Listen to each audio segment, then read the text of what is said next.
Bonjour et bienvenue, c'est Mr. Bou, le cuisinier, ton cuisinier préféré qui te partage des recettes simples et faciles à reproduire. Aujourd'hui, je vais vous partager une recette de pastel, encore appelée fataya au Sénégal. Ça serait des pastels à la viande hachée. Pour la pâte, nous avons besoin de farine, de levure chimique, du beurre, des œufs, du lait, du sel et enfin du sucre. Pour la sauce, nous avons besoin des oignons, du concentré de tomate, de l'ail, du poivron et enfin du persil. Et pour la farce, nous avons besoin des carottes, de l'oignon, du persil, de la viande hachée, des poivrons et de l'ail. Vous trouverez les quantités dans la description. Pour la préparation de la pâte, nous allons mettre la farine dans un saladier, y rajouter la levure, une cuillère à café de sel et une cuillère à café de sucre. Je mélange bien et je fais un puits au milieu pour rajouter les œufs. À l'aide d'un fouet, je mélange tout doucement en récupérant la farine petit à petit. Je rajoute le beurre. Je continue de mélanger. Et enfin, je rajoute le lait.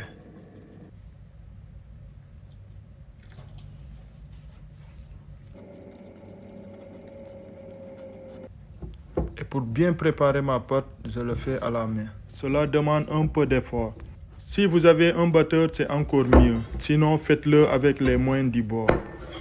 Comme on le dit en Wolof, Kunampul Ndey Namp Mam. Les Sénégalais, aidez-moi à traduire ce proverbe dans les commentaires.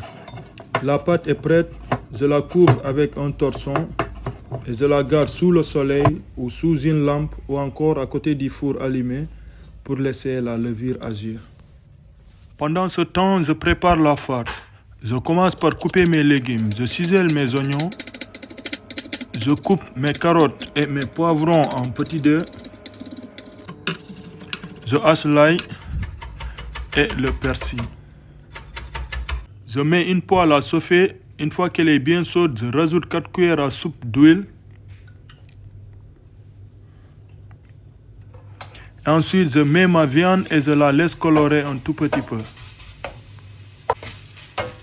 Je l'assaisonne avec une cuillère à café de sel, une demi-cuillère à café de piment d'Espelette, une demi-cuillère à café de poivre et un cube. Je mélange bien. Je rajoute mes légumes déjà coupés.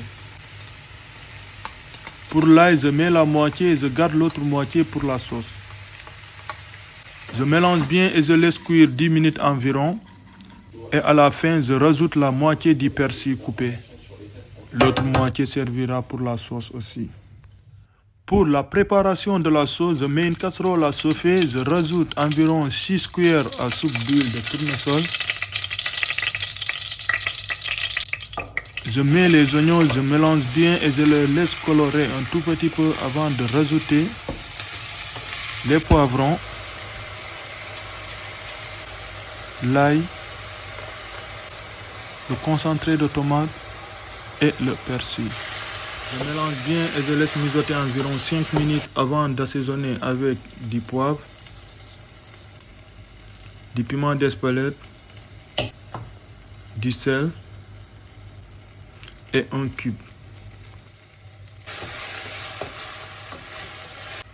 Je rajoute un verre d'eau, je mélange bien, je laisse mijoter à feu doux pendant 20 minutes. Durant ce temps, je commence à monter mes pastels. Je mets un peu de farine sur mon plan de travail, j'étale ma pâte à l'aide d'un rouleau pâtissier. La farine empêchera que la pâte colle sur le plan de travail. Une fois ma pâte bien étalée, je la coupe en rondelles à l'aide d'un porte-pièce. Vous pouvez le faire avec un verre ou un autre moyen à votre disposition. Ensuite, je mets la farce au milieu de chaque rondelle.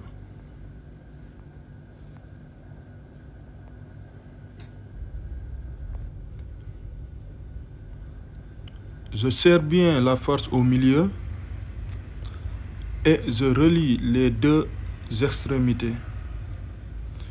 J'appuie avec la main d'abord pour bien serrer.